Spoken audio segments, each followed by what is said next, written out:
Bonjour à tous, un grand merci de votre présence à l'occasion de cette table ronde des rencontres digitales de la transition énergétique. Je me présente, je m'appelle Benoît Gouraud, je viens de l'association De Vinci Durable, une association étudiante qui fait de la sensibilisation sur les enjeux du développement durable. Durant cette table ronde d'une petite heure, on va dans un premier temps échanger sur la sobriété avec les intervenants présents autour de cette table. Nous allons ensuite répondre aux questions que vous posez, vous qui écoutez cette table ronde.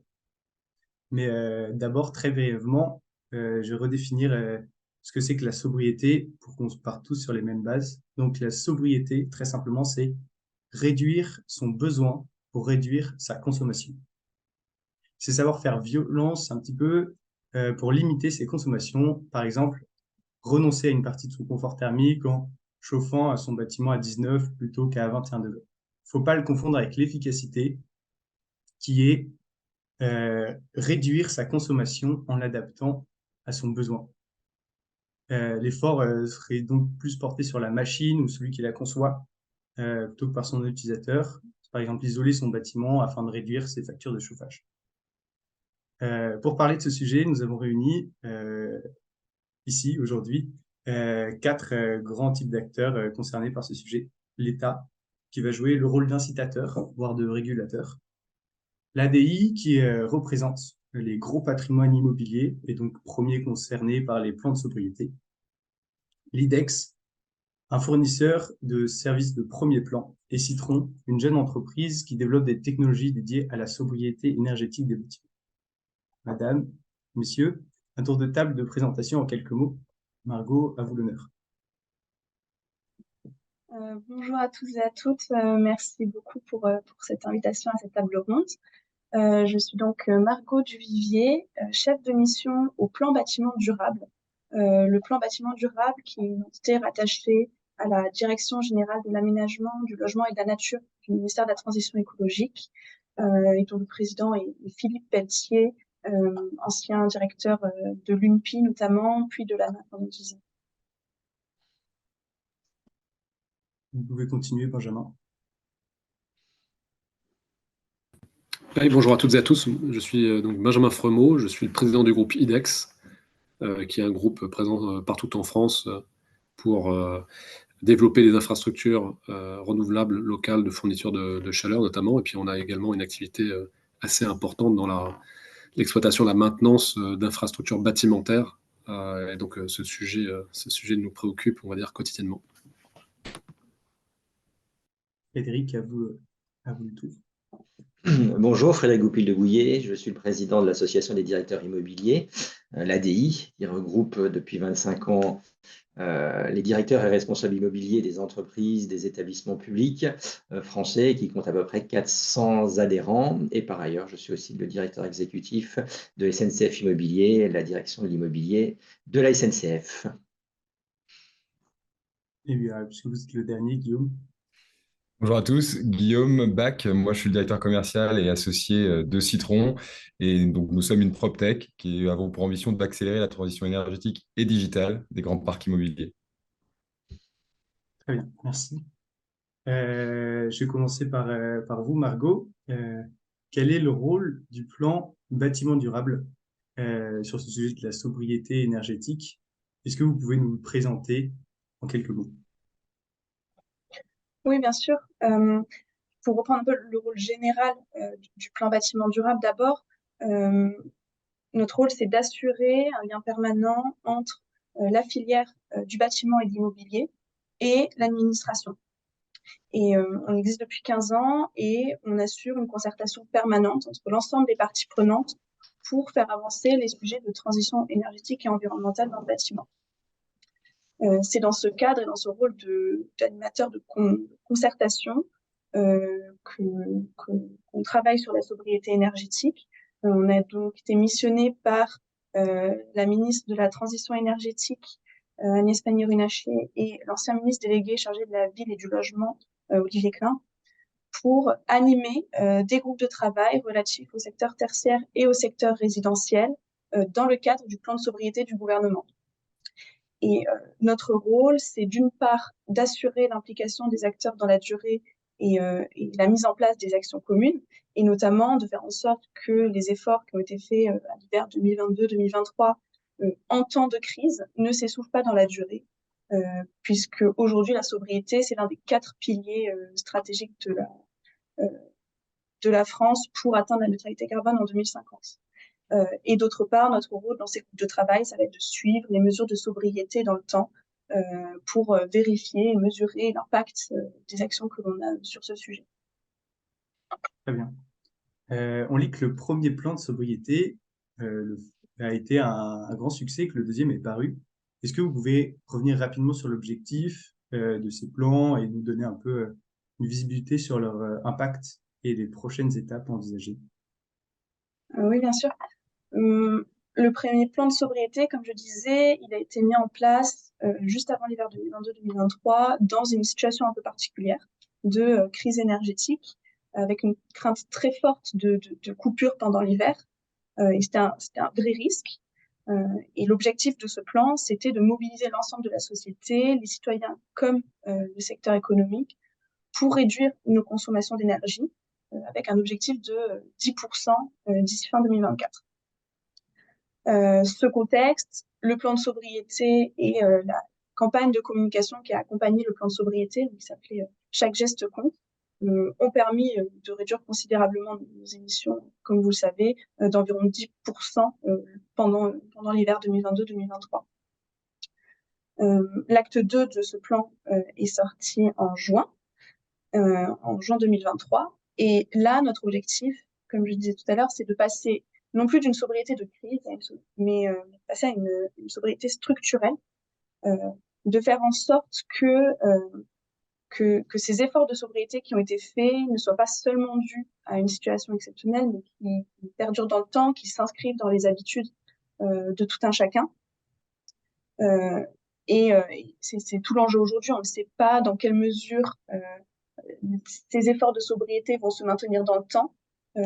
On a l'impression que c'était aussi beaucoup dû au signal prix qui était très fort et un peu cette situation de crise, cette communication de crise. Donc l'objet aujourd'hui, c'est comment on continue de mobiliser les gens autour des efforts et qu'on leur fait comprendre que ce ne sont pas des efforts exceptionnels, mais des efforts sur la durée. Parce que je rappelle que l'objectif, c'est bien de réduire de 40% nos consommations d'énergie d'ici 2050.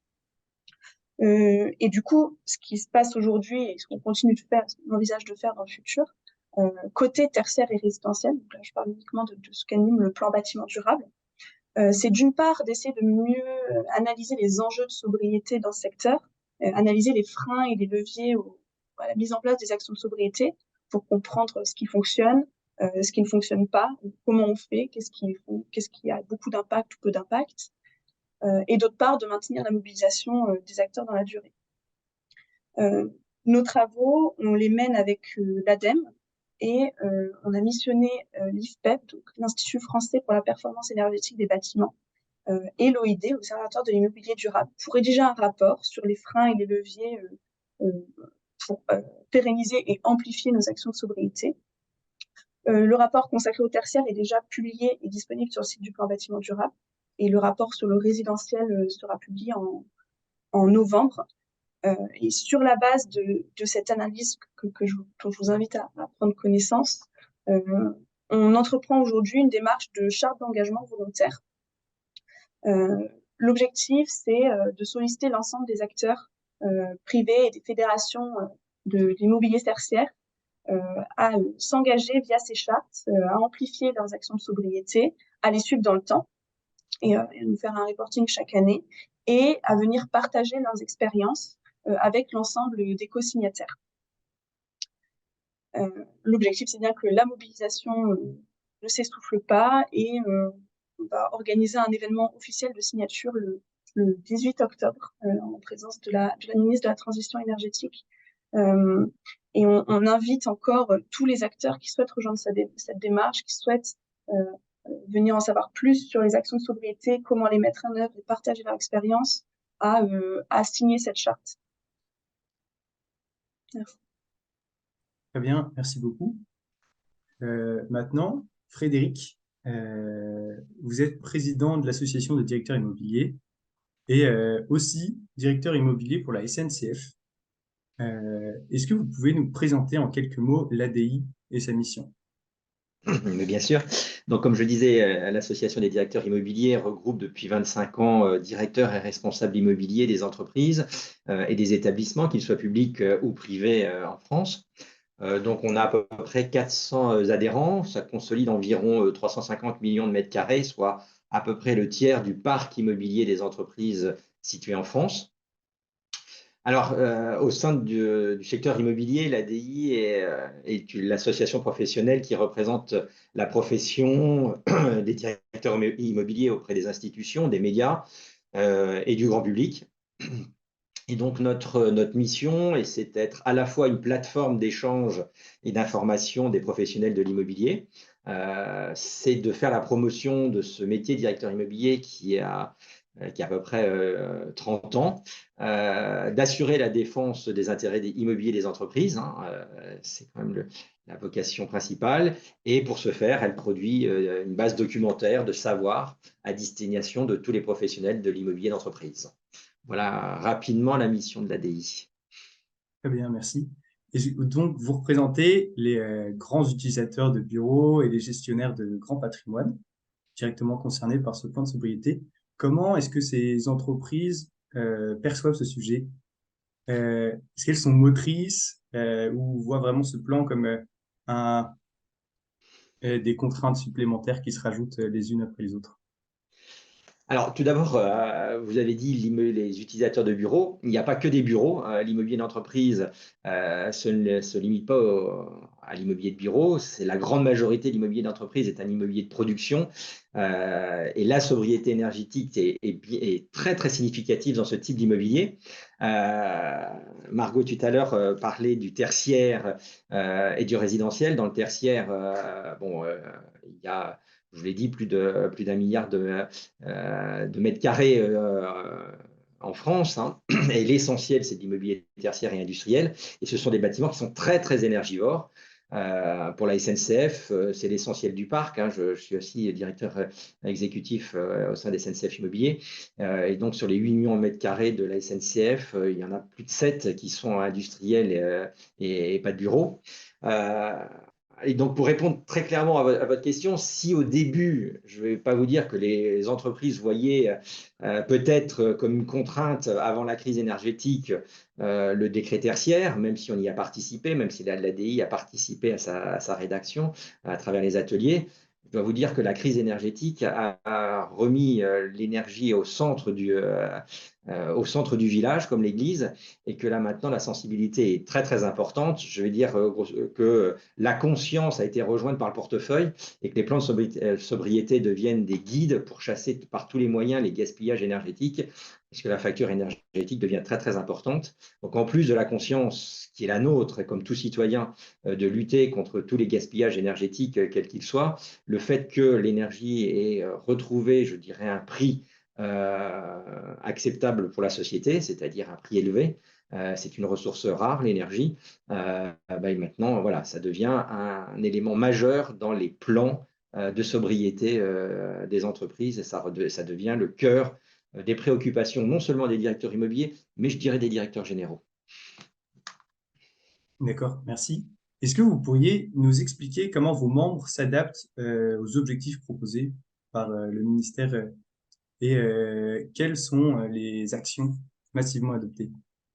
Parce que je vais le dire aussi à travers l'ADI, je veux dire l'ADI s'est impliquée très très tôt dans les problématiques RSE, hein. La commission RSE de l'ADI a été née en 2011 et cette commission a pour vocation non seulement de mener une veille sur tous les sujets dans ce domaine, aussi bien sur les plans de réglementation que l'innovation, d'informer les adhérents sur les évolutions ou de représenter l'ADI dans des groupes de travail, de concertation. On est par exemple présent au C2E. On est bien évidemment présent aux côtés de Margot Duvillier dans le plan bâtiment durable. Je pense que Margot connaît bien Magali et Saint-Donat.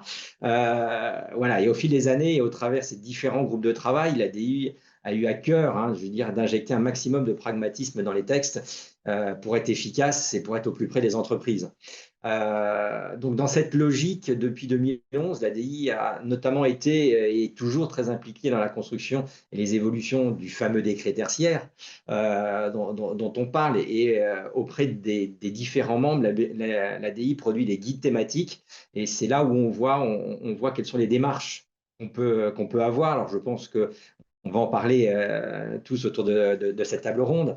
Mais déjà, la première des démarches que les entreprises ont prises, c'est dans le comportement des occupants. On dit quelquefois pratiquement 30% des économies peuvent être tout de suite prises si les occupants ont des comportements écologiques ou en tout cas ce que j'appelle moi éco-responsables.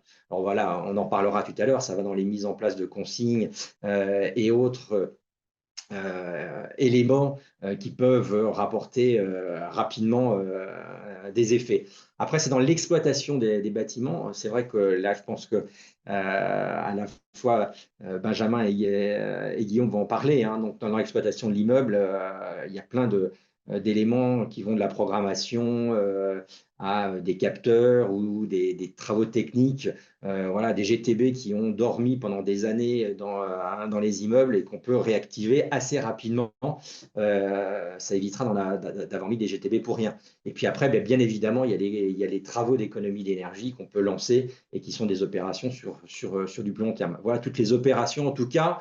Ce qu'on essaye, nous, à l'ADI et auprès des adhérents, c'est de leur faire penser une exploitation simple et durable. Je pense que c'est ça qui marque, avec des conceptions qui vont de la conception des immeubles jusqu'à son exploitation et à son usage par les occupants, les salariés. Voilà, il y en a plein d'exemples que l'on a pu produire et que Magali Sadona, la présidente de notre commission RSE à l'ADI, a fait un nombre de publications sur le sujet pour les adhérents, pour qu'ils les adoptent. Très bien, merci. Il y a justement Margot à l'écran plutôt, avec nous. Est-ce que vous auriez peut-être une demande ou un retour à faire à justement ce plan du bâti durable? Comme je l'ai dit tout à l'heure, donc l'application de l'ADI auprès du plan bâtiment durable est historique. Hein, on est auprès de Philippe Pelletier depuis le début. Et surtout, on a participé au REX, au dernier REX. Hein, Magali Sadona était auprès du plan bâtiment durable. Ce que je peux aussi évoquer, c'est la production de la charte. Comme ça, Margot vient d'en parler. Et j'en ai un fervent partisan. Et le 18 octobre, nous serons à vos côtés. Et je peux le dire aussi, même la SNCF on ira à double titre pour signer cette charte. Mais comme je viens de le souligner précédemment, on peut tous prévoir des bâtiments économes avec des équipements au meilleur niveau. Je suis sûr que Citron et l'IDEX sont là pour nous aider, une meilleure technique, mais le principal enseignement qu'on peut avoir, que le REX de l'hiver dernier a fourni, et que tous les gestes possibles comptent. Ce qui rapporte le plus sont l'application et le respect des consignes. Donc voilà, que le plan bâtiment durable nous aide à faire passer cette acceptabilité. Je dois avouer que pendant 25 ans, j'ai essayé de mettre les bâtiments à 19 degrés, aussi bien à la SNCF que dans les entreprises précédentes. J'avais un succès d'estime. Je dois avouer que l'alerte de l'année dernière a fait passer bien des choses. Et maintenant, je suis tout à fait d'accord avec Margot, il ne faut pas relâcher la communication, il ne faut pas relâcher l'effort. Il faut s'imaginer que cet hiver, si malheureusement on a un hiver doux, je dis malheureusement, c'est une litote, hein. Si on a un hiver doux, il ne faut pas relâcher les consignes. Et voilà, je compte sur le plan bâtiment durable pour faire continuer le 19 degrés l'hiver et puis le 26 l'été, même en période de canicule. Très bien, merci beaucoup. Alors, comme vous l'avez dit, il est nécessaire d'avoir des entreprises capables d'adapter leurs offres pour répondre aux nouveaux besoins du marché, comme IDEX et Citron le font. Et c'est justement à Benjamin que je vais poser mes prochaines questions. Benjamin, est-ce que vous pouvez nous présenter IDEX et les offres que vous présentez pour accompagner vos clients vers une meilleure sobriété énergétique? Alors, IDEX, c'est plus une toute nouvelle entreprise comme Citron. Nous, on a 60 ans cette année. Oui, excusez-moi, non, mais il n'y a aucun problème. On est maintenant 6000 personnes en France. Et dans le bâtiment, on fait tout ce qui est exploitation, maintenance des infrastructures énergétiques liées au bâtiment. Donc, ça veut dire du chauffage, de la climatisation, de la ventilation. Voilà, en 2 mots, IDEX, c'est 2 milliards de chiffre d'affaires cette année. Donc voilà, on est déjà une très grosse ETI, si on veut. Ça, c'était pour IDEX. Et sur les solutions qu'on propose et comment on répond à cette contrainte de sobriété, d'abord, je pense qu'il faut là aussi remettre l'église au milieu du village. Nous, on répond à des clients. On ne fait pas ce qu'on veut dans un bâtiment. On a des directions de l'immobilier, représentées par Frédéric aujourd'hui, qui nous passent des contrats avec des objectifs à atteindre. Et c'est vrai que, et Frédéric l'a répété, pour ce qui est de la sobriété, nous, on a eu un rôle très important pour expliquer, faire de la pédagogie auprès de nos clients sur ce qui allait arriver, parce que c'est vrai que comme on a le nez rivé sur les indicateurs de prix de l'électricité, du gaz, on est capable d'alerter nos clients en amont sur une vague ou sur une crise énergétique comme celle qu'on a subie l'hiver dernier. Mais en définitive, c'est quand même notre client qui définit les consignes. Et donc, c'est pas IDEX qui décide de passer à un immeuble tertiaire avec 1000 salariés, de 19 à 18 degrés, par exemple. C'est pas IDEX qui décide dans les prisons françaises, puisqu'on exploite aussi du chaud et du froid dans les prisons françaises, d'éteindre prématurément le chauffage, ou de le démarrer en début de saison hivernale, de le démarrer plus tard. Ça, c'est vraiment une décision du client, même si, évidemment, nous, on apporte un certain nombre de solutions, de gestes de sobriété qui peuvent être ensuite décidés par le client. Je pense que c'est très important de le comprendre. Nous, on ne fait pas de distinction entre sobriété et efficacité énergétique, au sens où on pense que les actions sont très intriquées. C'est très difficile de se dire, bon, on va tout miser sur la sobriété et grosso modo sur le confort thermique des occupants, des espaces immobiliers qu'on gère. Et puis, on verra plus tard pour les actions d'efficacité. Nous, on porte un message où les deux types d'actions vont de pair. Donc, effectivement, il y a des choses très simples, mais qu'il faut faire, entre guillemets, accepter à l'occupant de démarrage tardif des installations de chauffage, des réduits de nuit, des fermetures anticipées de chauffage, mais ça impacte le confort thermique. Puis il y a des choses qui sont beaucoup plus, qui participent aux économies d'énergie. Et c'est vrai que Margot a parlé de 8% d'économie d'énergie à degrés jour donnés sur la saison hivernale passée. C'est 8% liés aux actions de sobriété et d'efficacité énergétique. Et là, nous, on a vu des résultats absolument spectaculaires, notamment sur les contrats où le chauffagiste, c'est-à-dire IDEX, était incité à la performance.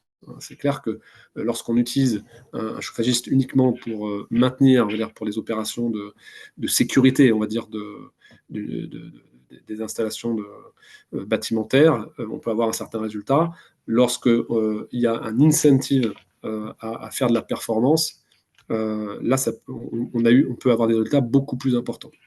C'est sûr que, et pour ça, on a besoin du digital pour y arriver. On a besoin du digital à 2 titres. Évidemment, ce qui ne se mesure pas ne se gère pas bien. Ça, c'est clair et net. Et donc, tout ce qui a été décret tertiaire, équipement des bâtiments en GTB, en gestion du bâtiment, c'est essentiel. Il faut mesurer les températures, il faut mesurer les consommations pour pouvoir les piloter. Et ensuite, donc ça, c'est à l'échelle du bâtiment. Et ce qu'on a développé chez IDEX récemment, et on a eu la chance de pouvoir le déployer un peu avant la crise énergétique, c'est l'équipement de nos techniciens en solutions digitales pour avoir des retours immédiats entre leurs actions de pilotage, la température du bâtiment et les sur- ou sous-consommations énergétiques. Et pour ça, effectivement, il faut des outils digitaux spécifiques, des outils métiers, pour équiper notre force de travail. Et là, on a encore, à mon avis, beaucoup de progrès à faire. À l'échelle du bâtiment, notamment du bâtiment de logement, on essaie de déployer des solutions, par exemple, d'individualisation de frais de chauffage, IFC, individualisation de frais de chauffage, là où le signal prix en fait ne porte pas. C'est-à-dire que si on partage la facture énergétique entre plusieurs locataires, mais uniquement en fonction des surfaces de logement, il n'y a pas d'incitation à baisser sa consommation énergétique. L'individualisation des frais de chauffage, c'est des solutions assez peu coûteuses, assez simples, qui sont rentabilisées dans l'année, qui permettent tout de suite de voir des baisses de consommation de 15% sur la facture d'énergie. Donc, on a des solutions très simples comme celle-là, et puis il y a des solutions, on va dire, plus structurelles, plus structurantes, notamment autour des contrats de performance énergétique, où on va associer des mesures sur le bâti. Et donc, IDEX ne va pas forcément tout faire. D'ailleurs, on peut s'associer à des génies civilistes, donc des entreprises de travaux plus conséquentes, et puis des investissements sur les moyens de chauffage, de climatisation, où là, on va faire des gros investissements qu'on va rentabiliser sur la performance de ces grands travaux sur le bâtiment. Nous, on n'a pas de religion sur est-ce qu'il vaut mieux y aller par petits pas ou faire ces grands programmes de rénovation. On considère qu'il faut tout faire. Il y a certains clients qui ne pourront pas s'engager ou qui ne voudront pas s'engager sur le temps long avec des investissements massifs. Il faut les pousser à faire de la sobriété et de l'efficacité énergétique de premier niveau. Et puis il y a des clients qui sont plus matures, plus mûrs, qui, eux, peuvent s'engager sur des contrats de performance énergétique avec plus d'investissement.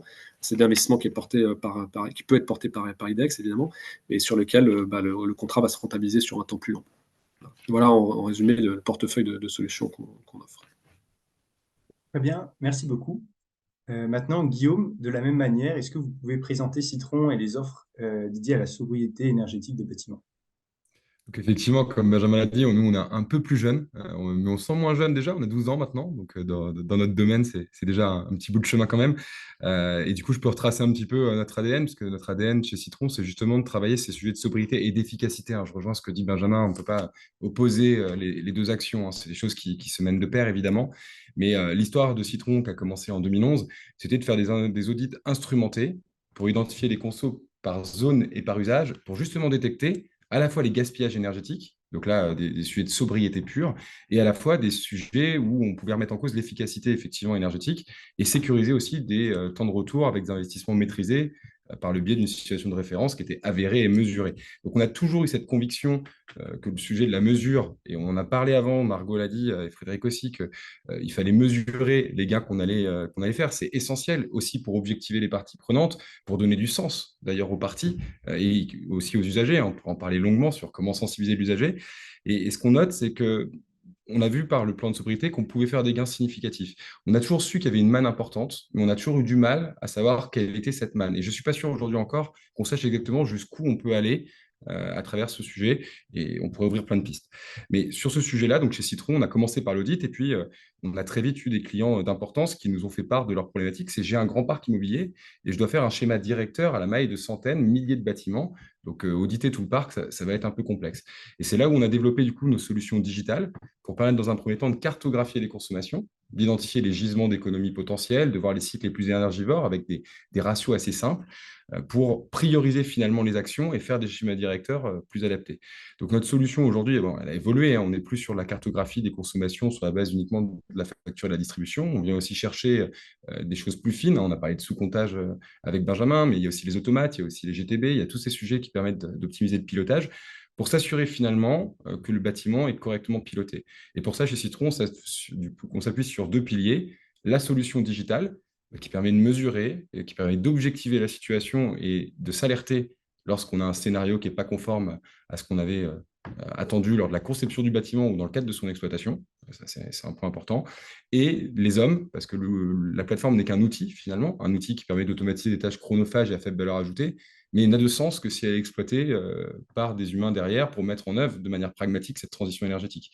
C'est d'ailleurs le principal constat d'échec quand une plateforme est mise en œuvre, c'est lorsque personne n'est derrière l'écran pour l'utiliser. Ça peut même être contre-productif dans l'absolu si on a juste de la remontée de data en étant un peu boulimique du sujet. Il faut absolument l'exploiter, cette donnée.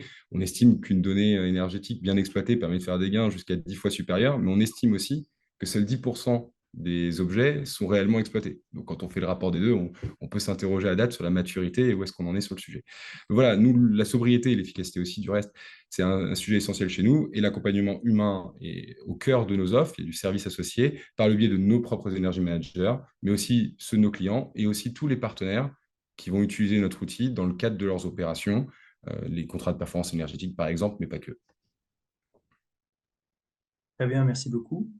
Frédéric, qu'en dites-vous? Est-ce que ça correspond bien aux besoins des membres de l'ADI?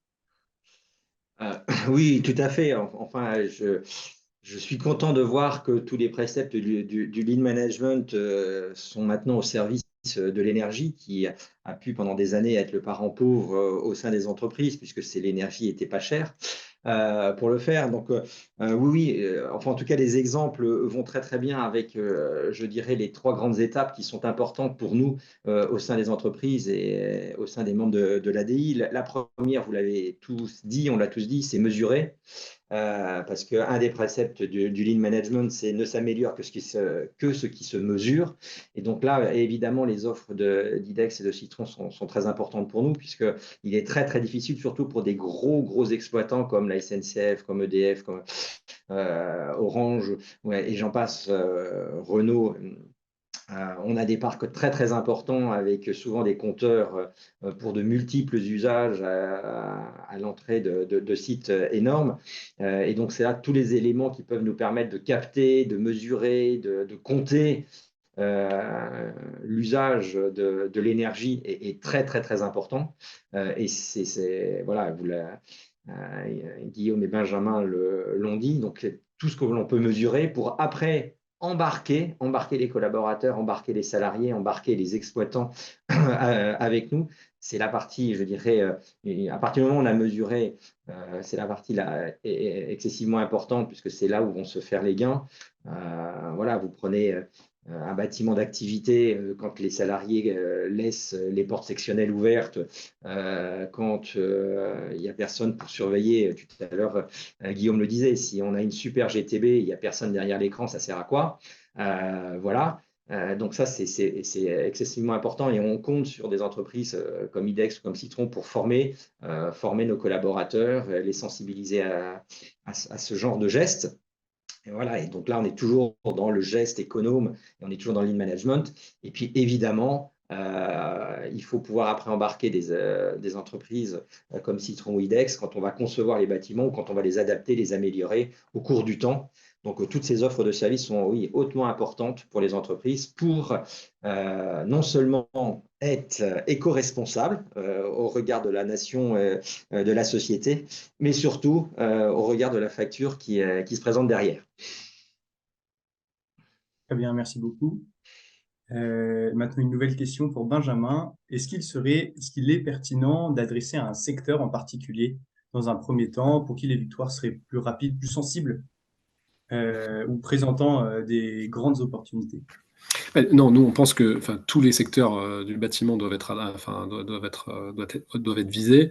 Donc on a beaucoup parlé tertiaire, mais le logement, les bailleurs sociaux comme les copropriétés, on doit vraiment viser tous les secteurs. Il n'y en a pas de plus prioritaire que d'autres. Simplement, moi, la réflexion que je me fais, c'est celle du signal prix, encore une fois. Je pense que la crise énergétique, elle a réveillé tout le monde, que ce soit ménage ou entreprise. Le problème, c'est que ménages et entreprises ne sont pas traités totalement de la même manière vis-à-vis du signal prix. C'est-à-dire que les entreprises sont moins bien protégées que les ménages vis-à-vis des fluctuations des prix d'énergie. Donc, elles peuvent avoir des vraies incitations à agir et à agir sur la durée. Les ménages, donc il y a eu effectivement beaucoup de communication et de communication de crise, donc ça a réveillé un certain nombre de copropriétés, par exemple. Mais les boucliers tarifaires, les chèques énergie, tout ça fait que on se sent un peu plus immunisé. Et puis quand on a passé la vague une première fois, on peut sans doute relâcher l'effort plus facilement. Donc ça, on a un vrai paradoxe qui est que on veut des plans de sobriété, on veut de l'efficacité énergétique, mais on veut aussi du pouvoir d'achat, et donc le politique, il est partagé entre crier au loup, aider à la sensibilisation sur ces sujets de sobriété, et puis en même temps, il met tous les garde-fous pour qu'on continue à consommer du gaz, du pétrole, comme si de rien n'était. Donc ça, il faut quand même l'avoir en tête. J'aimerais juste, si tu me le permets, Benoît, répondre à David Villepontou qui pose une question dans le chat. Alors, je ne sais pas si c'est l'heure ou si on le fera après, mais ce qu'on a prévu, c'est plutôt de faire dans une seconde Super, partie la okay. réponse aux questions. Je t'en prie. Merci. Est-ce que vous auriez une réussite ou justement dans ce sujet à nous présenter, Benjamin? Alors, nous, des réussites, on en a dans tous les secteurs.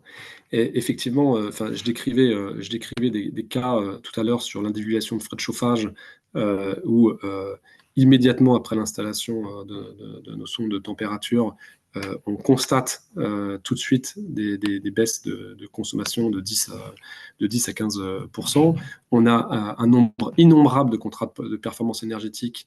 Là, encore une fois, notre rémunération, elle est directement liée à la performance qu'on a vendue aux clients. Donc, là-dessus, si on n'avait pas de réussite, que ce soit du côté des hôpitaux, que ce soit du côté du tertiaire, que ce soit du côté des bâtiments de l'État, hein, pour répondre à David, soit des grands ministères, soit des bases militaires, on constate tout de suite des performances qui peuvent aller beaucoup plus loin que les 8% qu'on a constatés par les premiers efforts de sobriété et d'efficacité énergétique. Pour ça, il faut des clients qui souhaitent investir. C'est-à-dire que, imaginez qu'avec des contrats de moyens, avec simplement des opérateurs à qui on donne assez peu de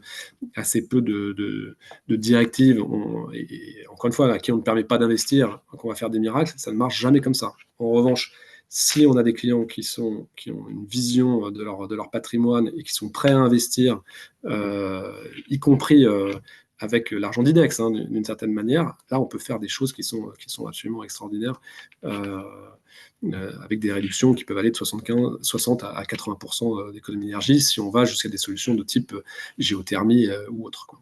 Donc, vraiment, on a vraiment un éventail de solutions qui est très vaste. Les success stories, on en a plein. Il faut simplement, effectivement, avoir des clients qui prennent ce sujet à bras-le-corps et qui sont prêts à rentrer en partenariat avec des acteurs comme Citron ou IDEX pour déployer, quoi. Et ça demande un peu d'effort, ça demande de faire des appels d'offres, ça demande de s'engager sur des temps un peu plus longs. En tout cas, vous saurez nous trouver si vous voulez aller plus loin que simplement baisser le chauffage de 19 à 18 degrés. Très bien, merci beaucoup. Je vais continuer. La sobriété énergétique semble être un bon moyen de réduire ses consommations avec un investissement limité ou qui peut aller parfois un peu plus loin. Au-delà des économies financières générées, le bâtiment va limiter son impact environnemental et son occupant se mettre en conformité avec les nouvelles réglementations. Citron est dit un des acteurs du décret tertiaire. Et Guillaume, quels sont les points communs entre la sobriété et le dispositif éco-énergie tertiaire? Et comment bénéficier des leviers réglementaires pour favoriser une prise de décision du déploiement de ce plan? Pour rebondir sur ce que je décrivais tout à l'heure par rapport à notre ADN, il est vrai que quand le décret tertiaire a été en projet, on était agréablement surpris chez Citron. Pour être très clair, on n'aurait pas osé le demander. L'obligation de enfin mesurer les consommations et de les collecter pour objectiver une situation de référence et s'objectiver sur une baisse des consommations à travers un schéma directeur. Globalement, c'est ce qu'on cherchait à faire et c'est ce que la loi, la réglementation a imposé. Donc pour nous, c'était une vraie aubaine. Il y a un débat chez nous, si on a eu de la chance ou de la vision, je ne sais pas. Ce que je pense surtout, c'est que l'État est logique.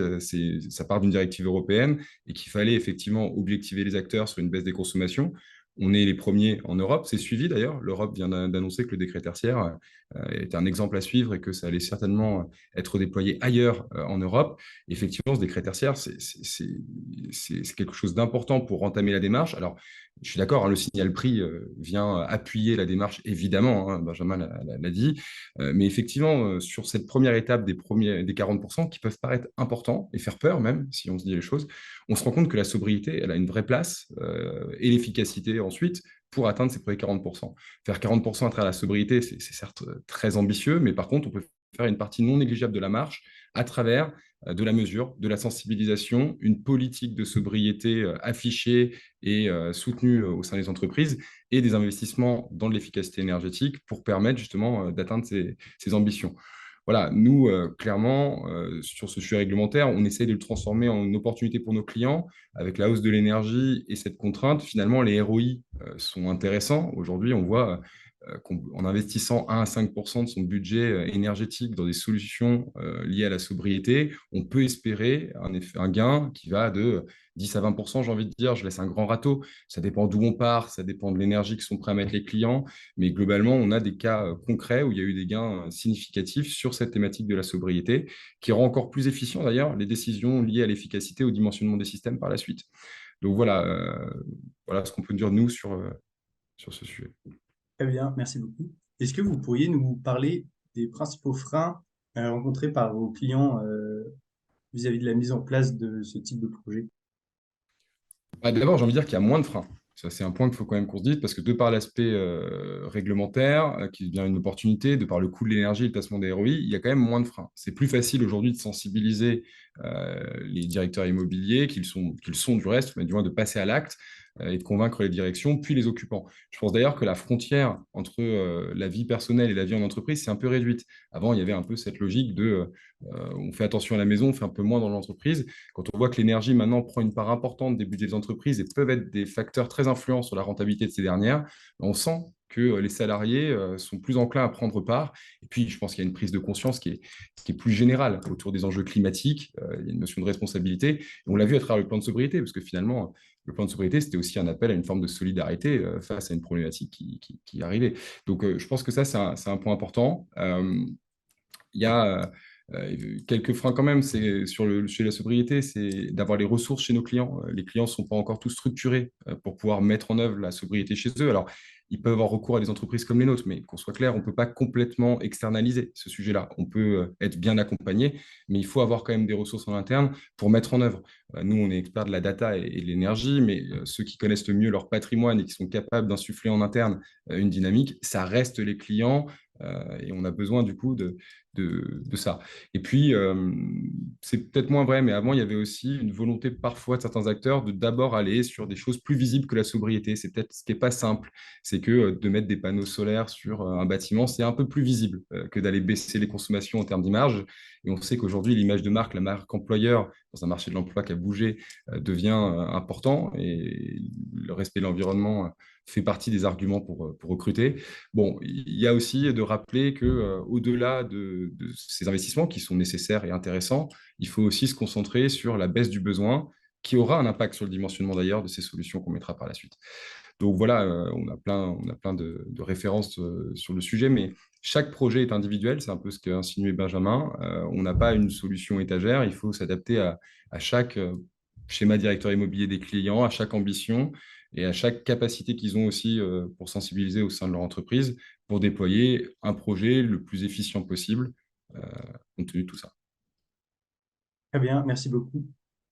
Et maintenant, une petite question pour Margot.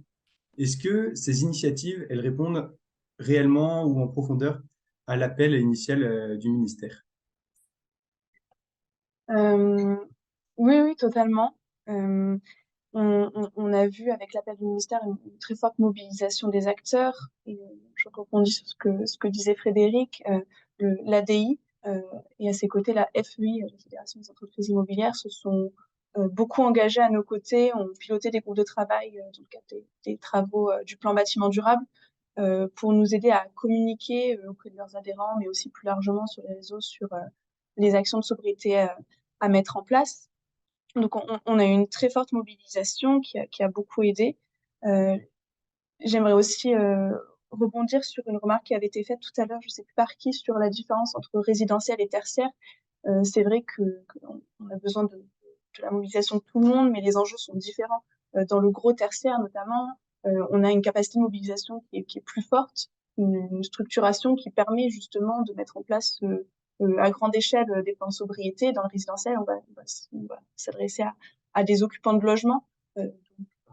C'est pas les mêmes enjeux de mobilisation ou les mêmes leviers actionner, et c'est parfois plus difficile de communiquer auprès de millions d'occupants de logements que de grosses entreprises qui mettent en place ces actions.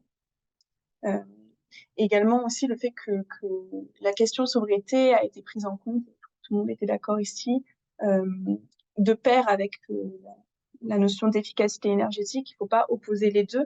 Les deux sont très proches, on a du mal à différencier et à les distinguer complètement. Il ne faut pas les voir de façon séparée. Nous, on a pris le parti dans notre rapport de prendre la sobriété en tant qu'éco-geste comme une première étape vers d'autres actions d'efficacité énergétique, mais on peut aller aussi dans un même continuum jusqu'à la rénovation du bâtiment qui permet aussi de réduire considérablement les consommations d'énergie. Donc, c'est vraiment une sorte à la fois de première et de dernière étape qu'on doit prendre tout au long de l'usage des bâtiments pour réduire effectivement nos consommations.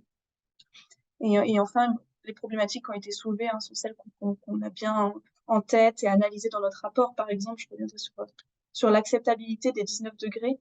On a eu des retours nous disant que le plan de sobriété, la communication qui a été faite autour de cette mesure phare a permis justement d'accepter un petit peu mieux pour les occupants la baisse du chauffage à 19 degrés ou la baisse de la climatisation, la hausse de la climatisation à 26. C'est tout l'enjeu que de faire accepter ces mesures et l'ensemble des outils qui ont été évoqués ici le permettent. Voilà. Très bien, merci beaucoup. Maintenant, juste une petite question. Je reviens sur Citron. Comme IDEX, j'ai oublié de vous présenter, enfin, pas comme IDEX justement. À l'inverse d'IDEX, j'ai oublié de vous demander une réussite que vous auriez à nous présenter sur le sujet. Est-ce que vous pourriez revenir dessus rapidement? Je vais faire un peu la même réponse qu'IDEX. On en a beaucoup des réussites, mais bon, si j'en prends quelques-unes qui me viennent en tête, avec IDEX, pourquoi pas. Il n'y a pas longtemps, on a la Fondation Rothschild qui s'est engagée sur un contrat de performance énergétique sur 12 ans. Et voilà, c'est parti d'une ambition de sobriété et d'efficacité énergétique où, grâce à la mesure, ça a permis ensuite à IDEX de prendre des engagements sur les économies qu'elle allait générer pour sécuriser les investissements finalement et atteindre une bonne partie de la marche liée au décret tertiaire à horizon 2030. Voilà un exemple avec IDEX. Si je continue là-dessus avec l'État, peut-être, on travaille, nous, sur 3 régions avec l'État, justement, dans le cadre de l'énergie management. David, qui a posé sa question, doit le savoir. Donc, on travaille dans 3 régions administratives pour justement mettre en œuvre des actions de sobriété et d'efficacité énergétique sur le patrimoine de l'État. Alors, patrimoine de l'État, au-delà de l'État en lui-même, on travaille aussi avec le Sénat, si on prend des grands noms, mais beaucoup de conseils départementaux, beaucoup de conseils régionaux, des hôpitaux aussi, qui sont tous très soumis à ces changements. Voilà, pour le public et dans le privé, des grands groupes avec des grands parcs immobiliers globalement, je vais en oublier beaucoup, mais Saint-Gobain, Lagardère, Teract, Invivo, par exemple. Voilà. Après, un exemple concret, le dernier que j'ai eu en date, on a fait un webinaire récemment, et donc vous pourrez retrouver ça sur notre site pour ceux qui veulent voir, la BPCE, dans le domaine bancaire, on avait un client qui a témoigné sur les 25% qu'on a réussi à obtenir depuis 2 ans à travers des actions de sobriété énergétique, des actions parfois simples, qui allaient de mettre une horloge dans une agence bancaire qui est censée être fermée le dimanche et le lundi pour s'assurer qu'il n'y ait pas de consommation inutile, d'optimiser aussi le pilotage du siège qui venait de subir une rénovation globale mais dont les paramètres de la GTB n'avaient pas été modifiés. Donc là, clin d'œil à Frédéric, où on avait des relances qui commençaient le lundi matin à 4 heures du matin comme avant, alors que le bâtiment était devenu bien plus efficient. Donc voilà, des exemples, il y en a beaucoup à citer, mais ce qu'on note, c'est qu'il y a une vraie dynamique sur le sujet et que les acteurs, maintenant, je pense, sont prêts à mettre en œuvre. Et maintenant, une dernière question pour Frédéric. En tant qu'utilisateur, est-ce que vous auriez un conseil à donner à vos pairs pour réussir justement le pari de l'application d'un plan de sobriété énergétique?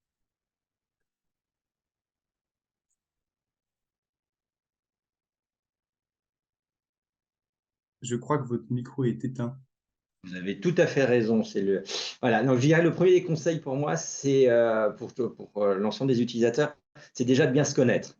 Et ça, c'est déjà une étape très, très importante. Et des entreprises comme IDEX et Citron l'ont certainement constaté. On ne connaît pas toujours son parc. Et je pense que le premier des conseils, c'est de faire un état des lieux. Un état des lieux sur l'état des locaux, le taux d'occupation, le type d'occupation et d'usage. Voilà, Guillaume le disait à l'instant, je veux dire, si vous avez décidé de faire une journée courte une journée courte le vendredi, c'est peut-être pas la peine de chauffer ou de climatiser le vendredi après-midi, quoi. Voilà, quels sont les horaires de bureau? Est-ce que vous êtes à 24 heures sur 24, 7 jours sur 7, ainsi de suite? Voilà, quelle est l'intensité d'usage. Et puis, de savoir, de repérer où est la GTB, quoi, où sont les écrans de la GTB. Donc déjà, la première des choses, c'est de faire un état des lieux. Et ça nous permet d'avoir un point zéro, et puis de savoir d'où va partir le plan de sobriété et de pouvoir embarquer les prestataires tels que IDEX ou Citron avec nous pour le faire. Le deuxième, et là je m'inspirerai, je dirais, de la charte d'engagement du plan bâtiment durable. Voilà, Margot, je vais faire la publicité et dedans, il y a un certain nombre de victoires faciles, quick win comme on dit, hein, qui sont facilement atteignables et qui justement permettraient d'éviter ce que j'ai entendu tout à l'heure, qui est, voilà, c'est vrai que les dirigeants aiment bien les actions d'envergure qui mettent en évidence leur entreprise, mais ce n'est pas toujours une victoire facile et généralement, c'est générateur de CAPEX important. Mais là, ça, c'est des petites victoires qui sont simples, hein. On l'a dit tout à l'heure, la programmation horaire, le free cooling ou les capteurs, des capteurs de présence, des capteurs de lumière, des petits travaux, voilà, changer vos lampes halogènes en LED. C'est pas forcément hyper onéreux, mais en tout cas, ça a un retour assez rapide et ça va de pair avec les consignes que l'on donne aux salariés. Et les salariés seront donc les premiers embarqués dans ce genre de petite victoire qui peut aller vite. Et puis après, vous avez en effet le gros du morceau. Donc là, on en a parlé tout à l'heure, hein. Vous avez le déploiement du plan d'action de sobriété et d'efficacité. Qui va être peut-être plus long, où vous allez poser des compteurs. Poser des compteurs, c'est déjà plus lourd. Vous allez commencer à faire des travaux d'isolation, des travaux de remplacement de gros équipements, ainsi de suite. Là, c'est déjà plus sur du long terme. Ça fait peut-être plaisir parce qu'il y aura des choses qui seront vues comme des panneaux photovoltaïques sur la toiture ou en façade. Mais là, ça nécessite très certainement voilà, d'être accompagné, d'avoir des CPE, d'aller rechercher des certificats d'économie d'énergie, des crédits d'impôt, ainsi de suite. C'est plus long. Et tout ceci ne pourra se faire, et c'est mon dernier conseil, que si vous avez mis en place dans vos organisations, dans les organisations des utilisateurs, des énergie managers qui peuvent piloter les équipements, parce que même s'ils sont de plus en plus ergonomiques, ça nécessite quand même des compétences. Et puis, ce seront des personnes qui, justement, mesureront, et c'est l'objet d'une des questions, j'ai cru comprendre, qui mesureront l'efficacité réelle de tous ces plans qu'on a faits pour atteindre la sobriété et l'efficacité. Voilà, si j'avais un conseil à donner, comme vous me l'avez demandé, Benoît, pour tous mes pairs. Très bien, merci beaucoup. Benjamin, il me semblait que vous aviez une question à laquelle vous souhaiteriez répondre. Non, j'ai un peu répondu. C'est la question de David qui pointe la défaillance de certains mainteneurs, notamment dans le parc de l'État. Alors, plusieurs choses. Déjà, nous, on prend les commentaires de tous nos clients. Et donc, si David, que je n'ai pas la chance de connaître, a le moindre problème, il m'écrit benjamin.fremo@idex.fr. C'est vrai pour tous les clients qui seraient insatisfaits dans cette salle. C'est très important pour nous améliorer. Deuxième point, je pense que Frédéric l'a bien dit. Il y a une gradation dans la manière dont vous pouvez utiliser ces outils et des prestataires comme Citron, comme IDEX. Si vous achetez entre guillemets du temps homme, vous achetez pas forcément tout ce qui va avec, l'intelligence, le pilotage, le digital. Et donc, et l'État est vraiment connu pour avoir une politique d'achat très court-termiste, très moyen et non pas objectif de résultat. Et ça, c'est pas du tout ce qu'on vit ni dans les collectivités, ni dans le tertiaire privé. Je pense que ça, c'est aussi une réflexion pour Margot. Je pense que si on a cette réflexion d'ailleurs au niveau de la fédération, de la FEDEN, comment faire en sorte que l'État s'approprie les moyens qu'il préconise, notamment les contrats de performance énergétique, etc.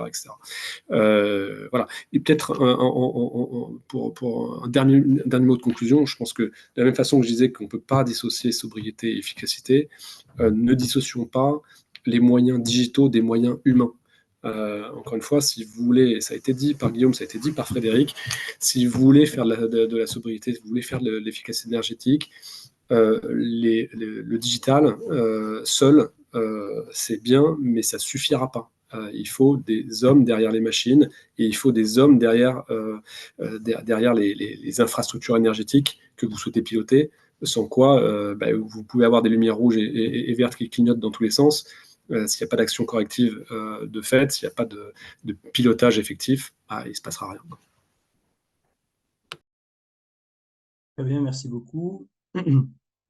La conférence touche à sa fin. Peut-être une dernière question à la fin à laquelle quelqu'un souhaiterait répondre. Moi aussi, il n'y a pas de volontaire, je peux peut-être désigner. Quand on parle de la partie digitale qui concerne l'exploitation du bâtiment, est-ce que ça commence dès la conception du bâtiment ou plus tardivement? Peut-être Guillaume ou Benjamin. Benjamin. Je pense que Guillaume aura la même réponse que moi. C'est-à-dire que le digital, ça doit maintenant pour les bâtiments neufs commencer à la conception du bâtiment, de la même manière que les moyens de chauffage, les infrastructures énergétiques doivent être pensées à la conception du bâtiment. C'est beaucoup plus simple de le faire pour un bâtiment neuf au début que de le faire en cours de route. Ça, c'est vraiment un message à tous les promoteurs qu'on commence à évangéliser, mais c'est vraiment très nouveau et on commence ça devient important pour eux parce que les pressions réglementaires et puis la conscience environnementale prend forme. Mais donc ça, c'est vraiment une réponse, à mon avis, qu'on partage avec Guillaume. Mais évidemment, après, il y a toute la vie du bâtiment en lui-même. C'est là où Citron, IDEX interviennent pour que ces moyens digitaux soient effectivement pilotés et que les actions qui doivent déboucher de ce pilotage soient mises en œuvre. Je suis d'accord, pour moi, enfin, je suis complètement en phase. Il faut le prévoir en amont, c'est beaucoup plus simple. C'est pas parce qu'on construit neuf ou qu'on fait une rénovation globale et qu'on a mis les CAPEX, c'est nécessaire, il faut pas dissocier, hein, mais qu'on a sécurisé le gain énergétique dans la durée, durablement, etc. Il faut ensuite piloter le bâtiment, le maîtriser, l'adapter aux usages de ce dernier. Et donc le digital prend sa place. On a moins le réflexe, c'est vrai, sur les nouvelles constructions à date. Et je pense que ça, c'est des choses qui devraient être amenées à évoluer. Et ce serait plutôt une bonne chose. J'ai donné l'exemple sur une rénovation globale chez un de nos clients où si derrière c'est mal piloté, au contraire, les CAPEX n'ont pas été optimisés du mieux que ça le pouvait. Donc c'est important d'allier les deux, là encore, au service de l'un de l'autre, pour sécuriser, optimiser les gains qu'on va pouvoir réaliser. Très bien, merci beaucoup. Question. La table ronde touche à sa fin. Merci beaucoup à à toutes les personnes qui ont parlé à cette table ronde pour vos échanges. Merci beaucoup à toutes les personnes qui nous ont écoutés. Et voilà. Merci. Eh bien, on vous remercie.